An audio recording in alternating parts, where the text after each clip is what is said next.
First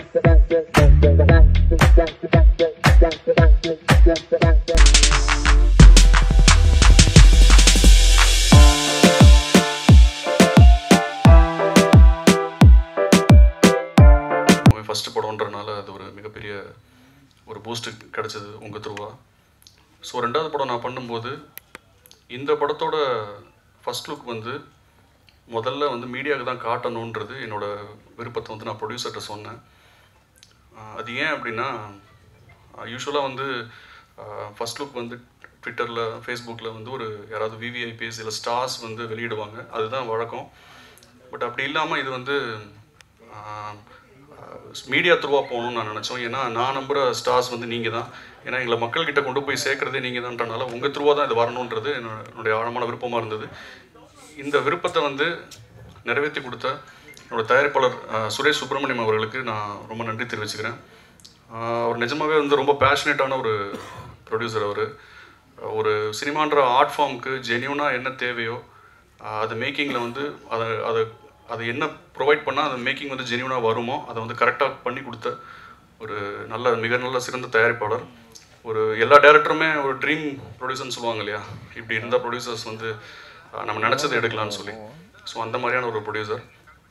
அப்படிப்பட்ட ஒரு நல்ல ப்ரொடியூசரை எனக்கு அறிமுகம் செஞ்சு கொடுத்த என்னுடைய நண்பன் வந்து சதீஷ், சதீஷ் சினிமாவாலா பிக்சர்ஸ். சதீஷ் இல்லைன்னா ஆக்சுவலாக அந்த ப்ராஜெக்ட் ஸ்டார்ட் ஆகிருக்காது. ஏன்னா எங்களுக்கு மையப்புள்ளியாக அவர் தான் இருந்தார்.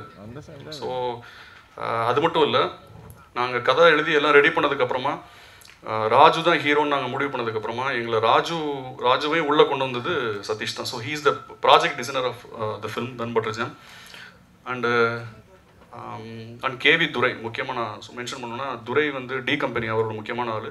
ஏன்னா அவர் த்ரூவாக தான் வந்து ராஜு இந்த படத்துக்குள்ளே வந்தார்.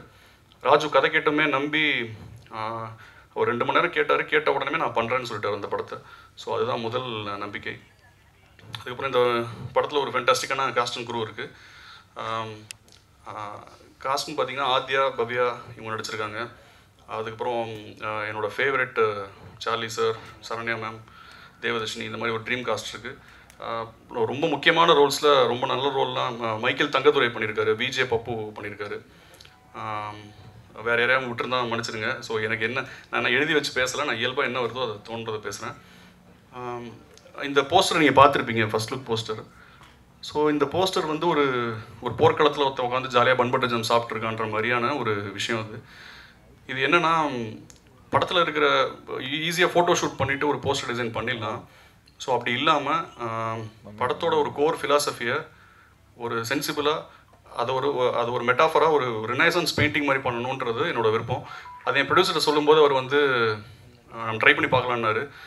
எவ்வளோ சேலஞ்சஸ் இருந்தது. கிட்டத்தட்ட ஒரு 50 days வந்து கையில் வரைஞ்சது தான் அந்த போஸ்டர். இங்கே நிறைய டிசைனர்ஸ் கிட்ட நான் வந்து ட்ரை பண்ணும்போது நிறைய பேர் வந்து பின்வாங்கிட்டாங்க. ஸோ ஃபைனலாக வி ஃபவுண்ட் எல்லோ டூட்ஸ்.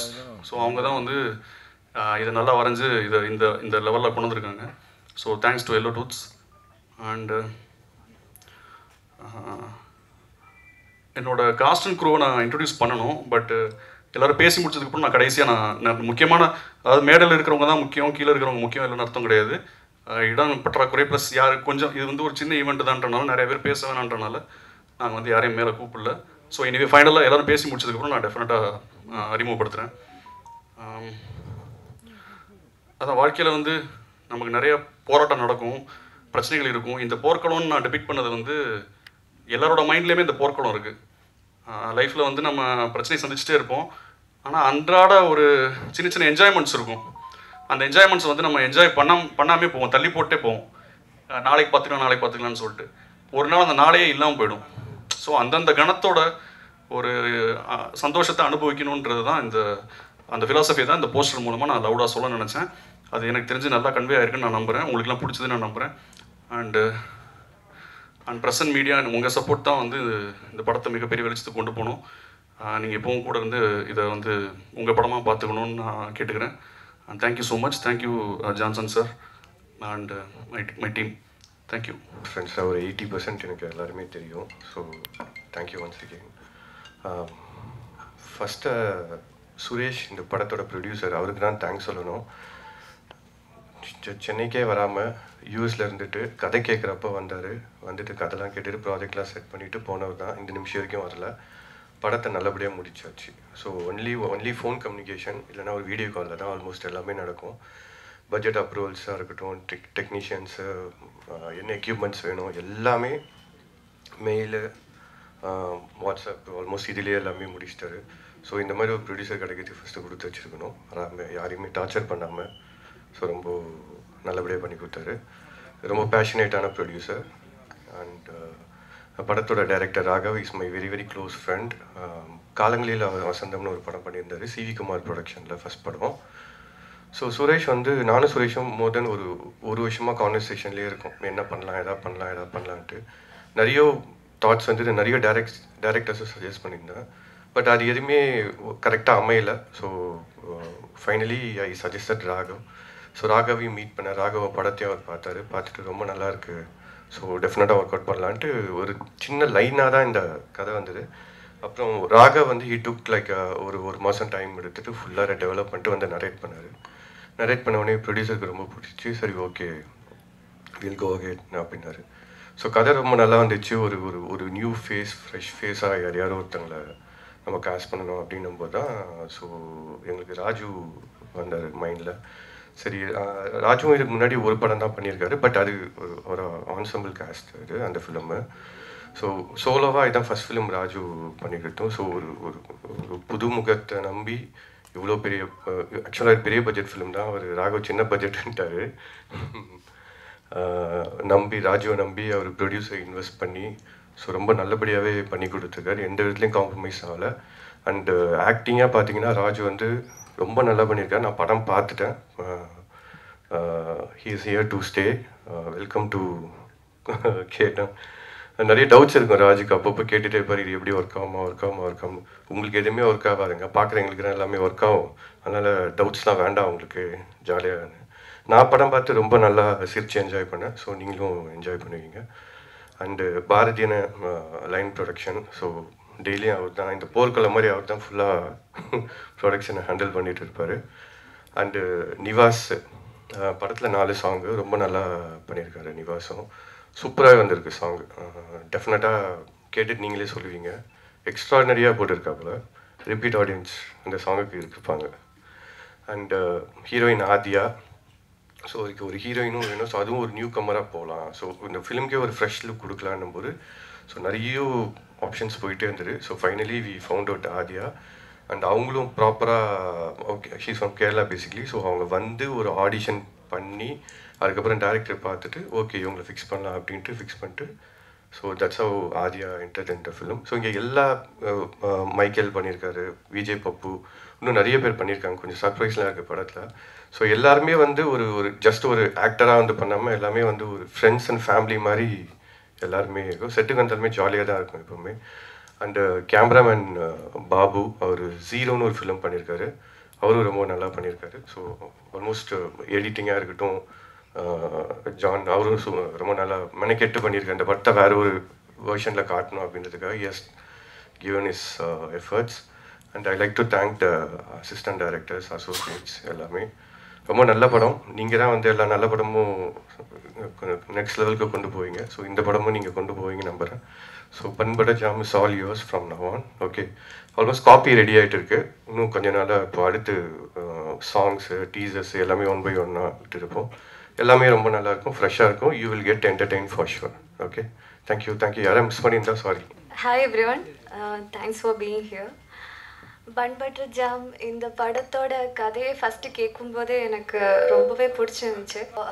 சில படத்தோட கதைகள் கேட்கும்போது ஓகே கதை நல்லா இருக்கா, கேரக்டர் நல்லா இருக்கா அதை பார்த்து தான் பண்ணுவோம். ஸோ பட் இந்த படம் என் லைஃபோட நிறைய விஷயத்தோட கனெக்டாக இருந்துச்சு. நான் அப்போவே சொன்னேன், சார் எனக்கு இந்த படம் நிறைய கனெக்டாக இருக்குது. ஸோ நான் இந்த கதைக்கு ஆப்டாக இருந்துச்சுன்னா கண்டிப்பாக பண்ணணும்னு ஆசைப்பட்றேன்னு சொன்னேன்.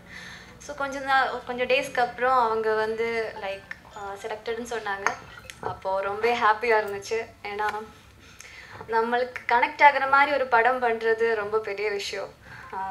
ஸோ அந்த விதத்தில் thank you so much Raghav sir for selecting me for this project. He is a good friend of mind. அப்புறம் Suresh sir, thank you so much Suresh sir. அவர் இங்கே இல்லை, but we all miss you sir. இந்த மாதிரி ஒரு பியூட்டிஃபுல்லான படம் நீங்கள் எடுத்ததுனால ரொம்ப ரொம்ப தேங்க்யூ ஸோ மச். அப்புறம் சதீஷ் சார், அவரால் தான் இந்த படம் வந்து இங்கே இந்த அளவுக்கு வந்திருக்கு. So thank you Sathish sir. And comes to Raju, உண்மையிலே சொல்கிறேன், உங்கள் கூட ஒர்க் பண்ணுறது ரொம்ப ஹாப்பியாக இருந்துச்சு. Actually truly amazing. என்ன சொல்கிறது, எப்போவுமே அவர் அந்த கேரக்டராகவே இருப்பாங்க. அவங்க உண்மையிலே அந்த கேரக்டராக வேறு என்ன கேரக்டரான்னு எனக்கு தெரியல, பட் அவங்க படத்தில் என்ன கேரக்டரோ அதே மாதிரி வாழ்ந்துகிட்டே இருந்தாங்க படத்தில். So it was amazing working with you sir. And இந்த படத்தோட கேமராமேன் பாபு சார் எங்களை எல்லாருமே ரொம்ப பியூட்டிஃபுல்லாக காட்டியிருந்தாங்க. Thank you sir, thank you so much. அப்புறம் இந்த படத்தில் வந்து ஒரு வைப்ரண்டான ஒரு காஸ்ட் இருக்குது. பவ்யா, மைக்கேல், அப்புறம் Saranya ma'am, Devadarshini ma'am, Charles sir, அப்படி சொல்லிட்டு எல்லாருமே அவங்கவுங்க கேரக்டர் ரொம்ப பியூட்டிஃபுல்லாக பண்ணியிருந்தாங்க.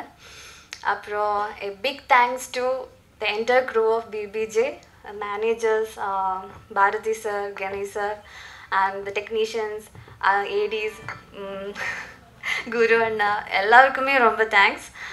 அப்புறம் இந்த படம் கூடிய சீக்கிரமே தியேட்டரில் வருவாங்க. நீங்கள் எல்லாருடைய சப்போர்ட் தேவை, கண்டிப்பாக சப்போர்ட் பண்ணுங்கள். Thank you so much. பத்திரிகையாளர் நண்பர்களுக்கும் வணக்கம். My team bun butter jam வந்து என்னுடைய ஃப்ரெண்ட் சுரேஷ், அவர் வந்து யூஎஸில் இருக்கார் சொன்ன மாதிரி. அவரோட ஐடியாலையும் சதீஷ் அண்ணா, அவர் because is like a brother for me, known for 10 years.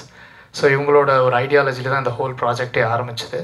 அப்படி தான் ராகவ் உள்ளே வந்தார். ராகவ், அப்புறம் the whole team, Raju, Adhya, Babu sir cameraman, editor John, Michael, எல்லாருமே உள்ளே வந்தது இந்த ப்ராஜெக்டுள்ள. ஸோ இந்த படத்தில் ஒரு 5 songs இந்த படத்தில். எல்லாமே இது ஒரு யூத்ஃபுல்லான ஒரு என்டர்டெய்னர். ஆக்சுவலி எனக்கு அந்த மாதிரி ஒரு படம் பண்ணணுன்ற ரொம்ப ஆசை. ஸோ ஜாலியாக ஒரு ஃபன் லவ்விங்க ஒரு 2.5 hours நீங்கள் வந்து உள்ளே வந்து பார்த்துட்டு போகும்போது ஒரு ஃபீல் குட் ஃபிலிம் இது ஆக்சுவலி. என்னுடைய டைரக்டர் பற்றி நான் கண்டிப்பாக சொன்னேன், ராகவ். நாங்கள் பெருசாக வந்து கம்போசிங்னா வந்து பெருசாக ரொம்ப சீரியஸாலாம் உட்காந்ததே இல்லை.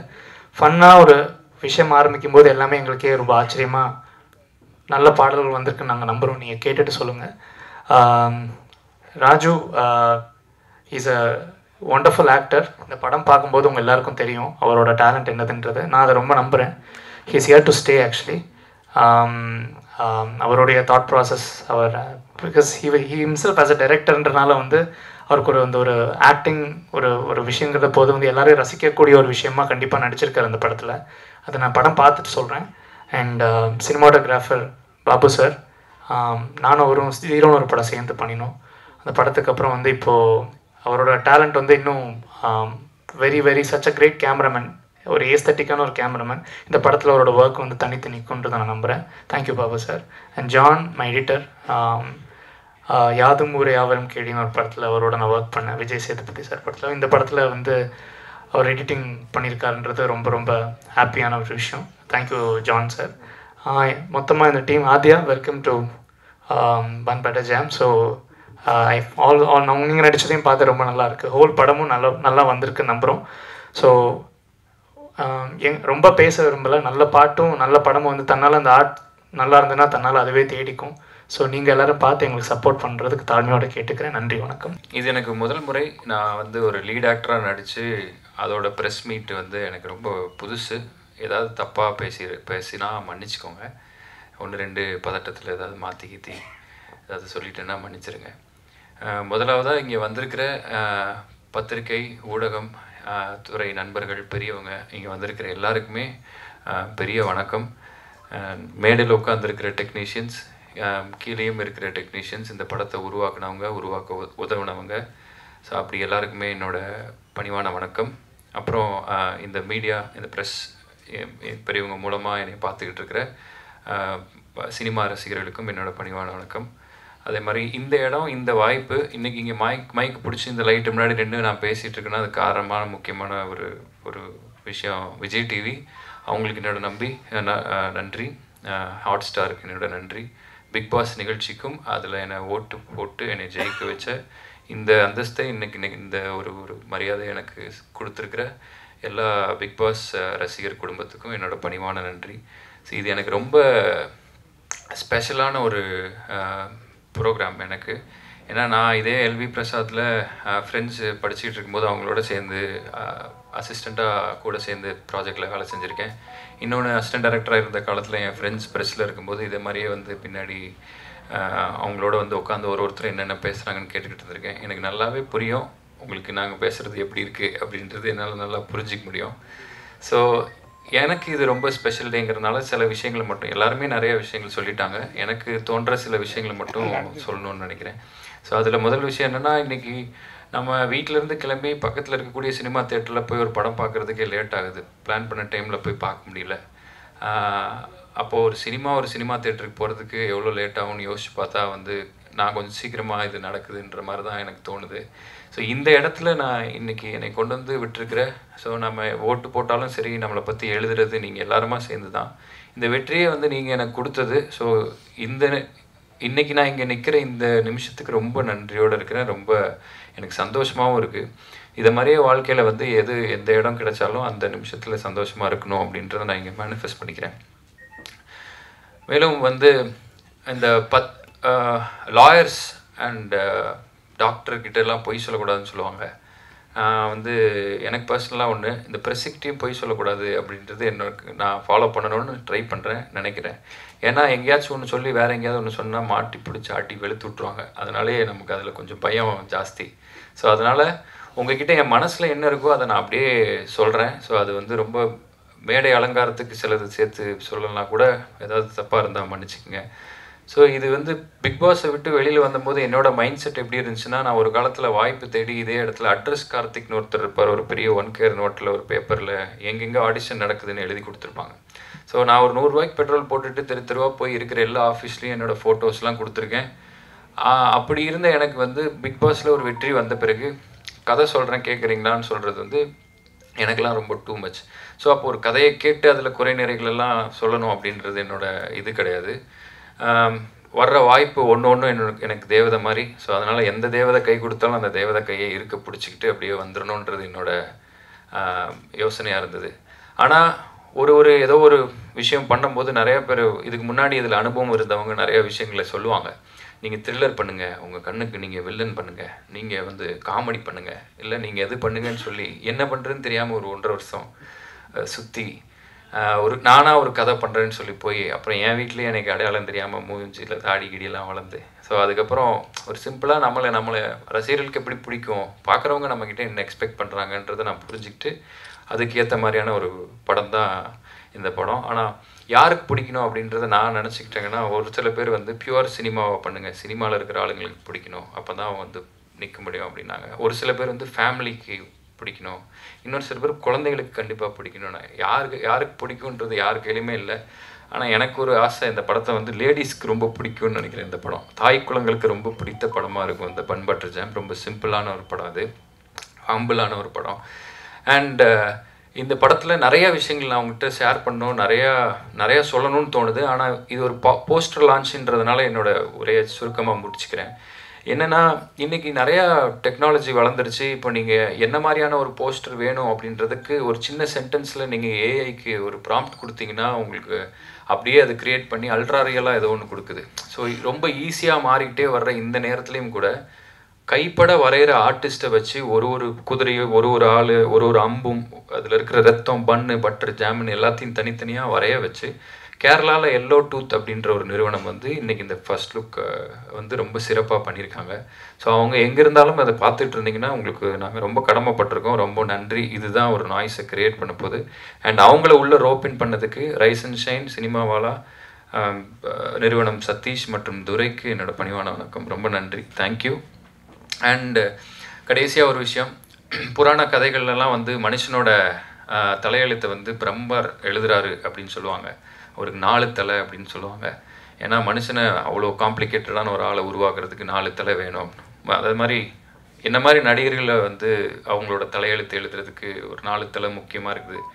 முதல் தலை சினிமாவுக்காக எழுதும் எழுத்தாளர். ஸோ அந்த எழுத்தாளர் இங்கே இருக்கார், என்னோட சினிமா வாழ்க்கையின் முதல் பக்கத்தை எழுதின எழுத்தாளர் ரெண்டாவது தலை அதோட டெக்னீஷியன்ஸ், அவர் ஃப்ரேமில் எழுதுவார், கேமராமேன், மியூசிக் டைரக்டர் வந்து மியூசிக்கல் நோட்ஸில் எழுதுவார், எடிட்டர் எழுதுனது பூரா கட் பண்ணி எரிஞ்சிருவார். அந்த மாதிரி செகண்ட் தலை வந்து டெக்னீஷியன்ஸ்.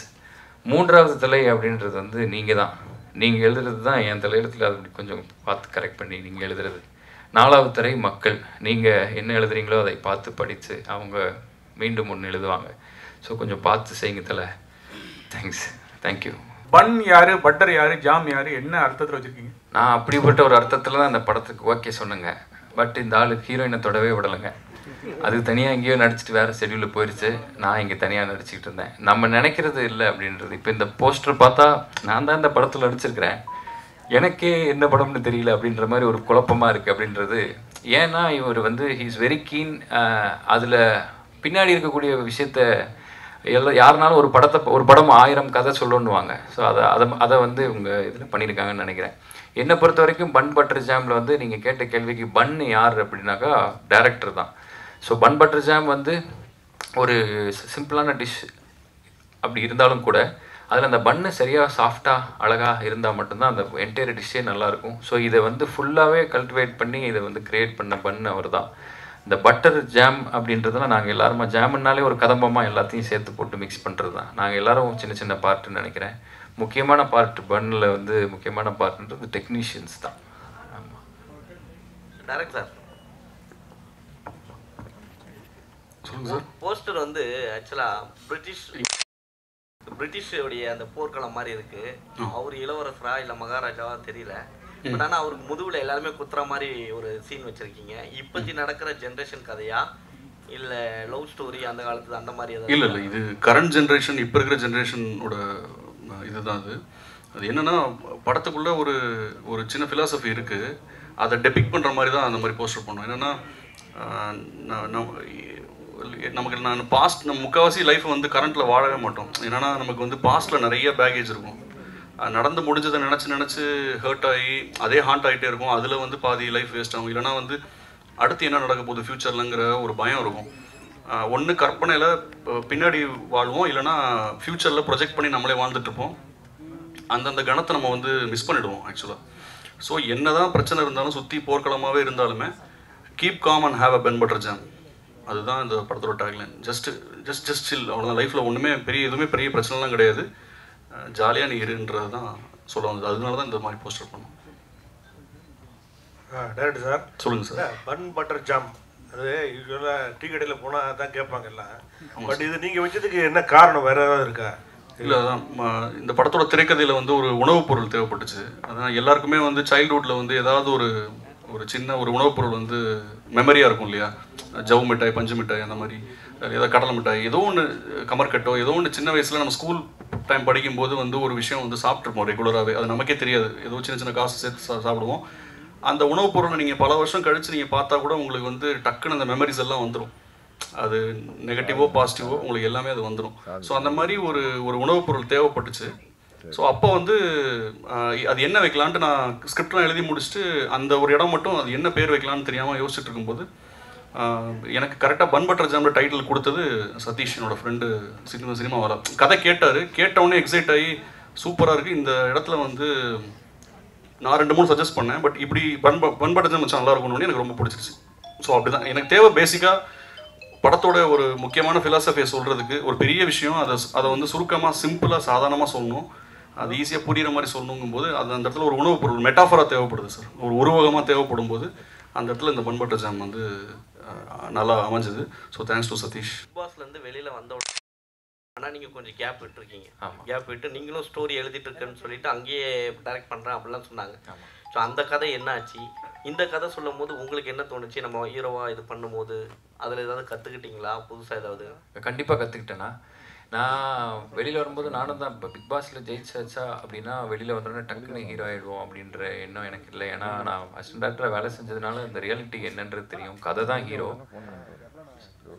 ஸோ சரியான ஒரு கதை வேணும், கதை நல்லா இருந்தால் மட்டும்தான் ஒரு நல்ல நடிகன் உருவாக முடியுன்றதை நான் ரொம்ப நம்புகிறேன். ஸோ அப்போ நான் வந்து ஒரு 5 வருஷத்துக்கு முன்னாடி நான் ஒரு இடத்துல சொல்லி ஓகே வாங்கியிருந்த ஒரு கதையை நீயே நடி, நான் எஸ்வி சாருக்கு ஒரு கதையை எழுதி வச்சுருந்தேன். ஸோ அந்த கதையை வந்து நீயே நடின்னு சொல்லி எனக்கு ஒரு வாய்ப்பு வந்துச்சு. ஸோ அந்த கதையை எழுத ஆரம்பிக்கும் போது எனக்கு ஒரு எல்லாத்துலேருந்தும் கட் ஆஃப் பண்ணிட்டு தனியாக போய் எழுத ஆரம்பித்தேன். அதில் நாட்கள் ஓடினது எனக்கு சரியாக ட்ராக் பண்ண முடியல. 6 months 8 months கிட்டத்தட்ட 1.5 வருஷமே ஆயிடுச்சு. அதை ஃபுல்லாக என்க்ளோஸ் பண்ணி ஃபுல்லாக முடிக்கிறதுக்கு, ஒரு கதை முடிக்கிறதுக்கு அவ்வளோ நேரம் ஆச்சு. ஸோ அப்போது ஒரு கடைசி பார்ட்டு எழுதும்போது என்ன நமக்கு என்ன ஒரு யாராவது ஒருத்தர் கேக்கு மாதிரி யாராவது கொண்டு வந்து கொடுத்தா நாம் அதை அப்படியே படிச்சுட்டு நடிச்சுட்டு ஜாலியாக போயிடலாமேன்னு சொல்லும்போது எனக்கு வந்த கேக்கு தான் இந்த பன் பட்டர் ஜாம். ஸோ ரொம்ப அந்த மாதிரியான ஒரு மூடில் கேட்டு எனக்கு டைம் ஓகே 2 மணி நேரம் டைம் போனது தெரியல அப்படின்னும் போது ஒரு நல்ல படமாக தான் இருக்கணுன்ற ட்ரஸ்ட்டு அதில் போச்சு பண்ண படம் தான் அது. Raju sir, right. நீங்கள் பிக் பாஸில் இருக்கும்போது ஒரு விஷயம் சொல்லியிருப்பீங்க, எனக்கு துரோகம் பண்ணிட்டாங்க, சில விஷயம் வந்து என்னை ஏமாத்துனாங்கன்ட்டு. சரி, இந்த படத்தில் பார்க்கும்போது ஸ்க்ரீனை பார்க்கும்போது துரோகம் பண்ணிட்டாங்கன்னு இல்லை நீங்கள் சொல்லியிருக்கீங்க பிக் பாஸில். ஆமாம், பிக் பாஸில் நீங்கள் வந்து துரோகம் ஏமாத்துறாங்க, என்ன நான் ஏமாத்தினால தான் வந்து நான் இப்படி இருக்கேன் இந்த இடத்துல அப்படின்னு சொல்லிட்டு 2-3 இடத்துல சொல்லியிருக்கீங்க. ஸோ அதே மாதிரி இப்போ வந்து பின்னாடி வந்து உங்களுக்கு 2 வில் அம்பு கொட்டியிருக்காங்க. இதை பார்த்த உடனே அவங்களுக்கு ஏதாவது சொல்ல வர்றீங்களா, இல்லை வந்து நீங்கள் வந்து ஸ்பெசிஃபிக்காக இதை வைங்கன்னு சொன்னீங்களா? ஐயா, நான் அப்படியெல்லாம் எதுவும் சொல்லலை சாமி. இவர் அம்பு குத்துறதே எனக்கு மேலேருந்து கீழே விழும்போது தான் தெரியும். அதனால் எல்லாருக்குமே நடக்கிறது தானுங்க துரோகம்ன்றது. உங்களை யாருமே ஏமாத்துனது இல்லையா, நம்ம எல்லாரையும் ஏமாத்துறாங்கல்ல. ஸோ அதனால் அது வந்து ஒரு சாரி சார், இதுக்கு என்ன சொல்கிறதுன்னு தெரியலையே. நான் அந்த மாதிரி யாரையுமே சொல்லலைங்க. எனக்கு யாரும் துரோகம் பண்ணவங்களாம் மறந்துருச்சு, அந்த மாதிரி தான். ஹீரோயின் மைக் கொடுங்க மேடம். முதல் தடவையாக வந்திருக்கீங்க, சினிமாவுக்கு வந்திருக்கீங்க. இந்த ஃபர்ஸ்ட் லுக் போஸ்டரில் குதிரை இருக்குது இல்லையே, நீங்கள் வந்து சதீஷ் சார்ட்ட ஹீரோட்ட டைரக்டர்கிட்ட ஏன் சண்டை போடலை?